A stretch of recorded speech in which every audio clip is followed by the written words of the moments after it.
Wherever you go, whatever you do, throw a little at it. Omax, Vest and Briefs. Trichy Karumandapam பகுதியில் ஒரு வழிப்பாதையில் எதிர் திசையில் வந்த இருசக்கர வாகனம் மீது லாரி மோதிய விபத்தில் இளைஞர்கள் இருவர் பரிதாபமாக உயிரிழந்தனர். கூடுதல் விவரங்களோடு இணைப்பில் இருக்கிறார் எமது செய்தியாளர் தீபன். இந்த விபத்து தொடர்பான விவரங்களை பதிவு பண்ணுங்க.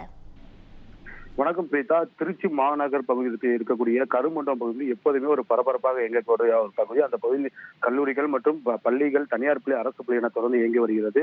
அதுவும் குறிப்பாக கருமண்டபம் பகுதியில் தனியார் மதுபான கடையும் அரசு மதுபான கடையும் அருகே இயங்கி வருகின்றன. இந்த நிலையில்தான் இன்று மூன்று இளைஞர்கள் இன்று 11 மணிக்கு முன்பாகவே பிளாக்கில், அதாவது கள்ளச்சந்தையில் மது வாங்கி கொண்டு மது அருந்திவிட்டும் அந்த இருசக்கர வாகனத்தில் 3 பேரும் ஒரே வாகனத்தில் ஒரு வழி சாலையில் சென்ற போது எதிரே வந்த லாரி மோதி விபத்துக்குள்ளானதில் சம்பவ இடத்தில் 2 நபர்கள் உயிரிழந்தார்கள். ஒருவர் மட்டும் தீவிர பலத்த அடிப்பட்டதால் தீவிர சிகிச்சைக்காக அரசு மருத்துவமனை அனுமதிக்கப்பட்டு தொடர்ந்து சிகிச்சை அளிக்கப்பட்டு வருகிறது. இது குறித்து போக்குவரத்து துறை காவல்துறை அதிகாரிகள் வழக்கு பதிவு செய்து விசாரணை மேற்கொண்டு வருகிறார்கள்.